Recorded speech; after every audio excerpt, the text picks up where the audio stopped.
Assalamualaikum warahmatullahi wabarakatuh. Salam kemanusiaan. Perkenalkan, nama saya Ganda Marito Harahap, NIM 0306232058. Prodi Pendidikan Guru Madrasah Ibtidaiyah PGMI 2 semester 3 Stampuk 2023. Nah, berdirinya saya di sini ingin mengajak teman-teman semua mendiskusikan materi tentang kepalang merahan yang berjudul pertolongan pertama. Media dasar tindakan perawatan berdasarkan ilmu kedokteran yang dapat dimiliki oleh awam atau awam yang terlatih khusus.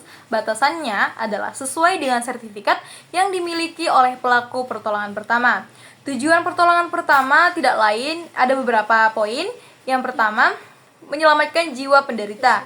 Yang kedua, mencegah cacat. Yang ketiga, memberikan rasa nyaman, menunjang proses penyembuhan. Nah, hukum dasar hukum maksud saya dari pertolongan pertama ini yaitu PP yang memberikan pertolongan pertama pasal 531 KUHP pidana. Sanksi KUHP 45, 165, 187, 304, 478, 525, 566 kerahasiaan, 322 KUHP pidana. Pertolongan pertama, pemberian pertolongan sesegera mungkin kepada penderita sakit atau cedera atau kecelakaan yang memerlukan penanganan medis dasar.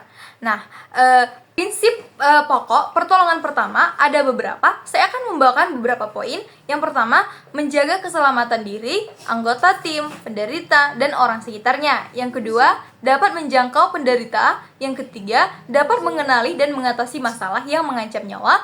Yang keempat, meminta bantuan atau rujukan. Nah, selanjutnya yang kelima yaitu memberikan pertolongan dengan cepat dan tepat berdasarkan keadaan korban. Nah, yang keenam teman-teman yaitu ikut menjaga kerahasiaan medis penderita. Yang ketujuh, melakukan komunikasi dengan petugas lain yang terlibat. Nah, yang terakhir adalah mempersiapkan transportasi. Nah, kualifikasi pelaku PP. Nah, kualifikasi pelaku PP ini yaitu jujur dan bertanggung jawab, profesional, kematangan emosi dan sosial, kemampuan nyata terukur sesuai sertifikat, kondisi fisik baik, dan mempunyai rasa bangga. Nah, mengapa sih teman-teman pertolongan pertama atau PP itu penting? Nah, PP menjadi penting karena bertujuan menyelamatkan jiwa penderita agar tidak meninggal di tempat, mencegah cacat, misalnya luka yang membekas, atau memberikan rasa nyaman dan mempercepat penyembuhan.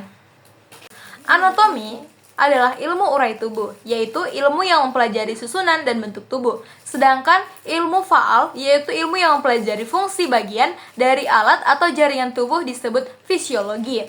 Nah, seorang penolong pertama mempunyai kewajiban sebagai berikut. Teman-teman, saya akan membacakan beberapa poin. Yang pertama, yaitu menjaga keselamatan diri, anggota tim, penderita, dan orang di sekitarnya. Yang kedua, menjangkau penderita. Yang ketiga, mengenali dan mengatasi masalah yang mengancam nyawa. Yang keempat, meminta bantuan atau rujukan. Yang kelima, memberikan pertolongan dengan cepat dan tepat sesuai keadaan penderita.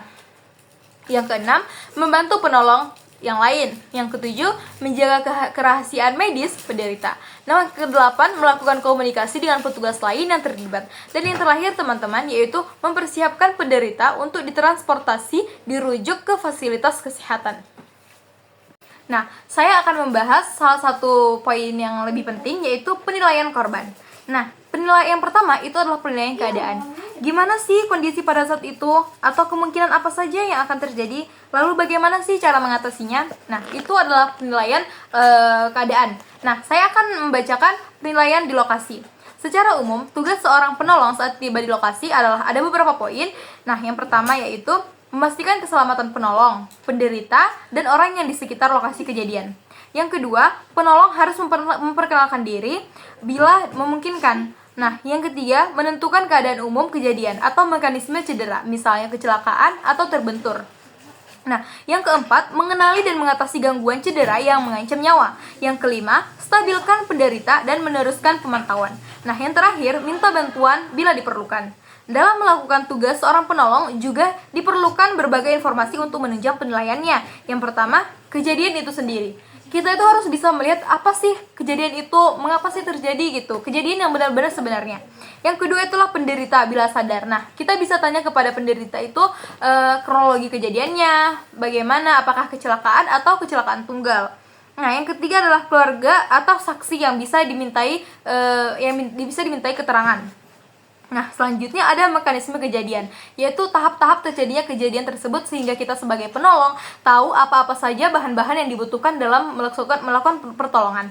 Nah, yang terakhir adalah gejala atau tanda khas suatu cedera atau penyakit. Nah, jika teman-teman mendapati suatu tanda, misalnya si korban ini kehilangan ingatan, maka teman-teman harus segera merujuknya ke rumah sakit. Nah, materi yang terakhir yaitu pertolongan pertama untuk palang merah remaja, ada pertolongan pertama untuk PMR mula, pertolongan pertama untuk PMR Madya, dan pertolongan pertama untuk PMR Wira. Nah, teman-teman, sudah sampai kita di penghujung materi. Sebelum saya pamit undur diri, saya ingin mengucapkan terima kasih kepada teman-teman karena sudah menyaksikan video ini. Jika ada kurang dan lebihnya, saya mohon maaf.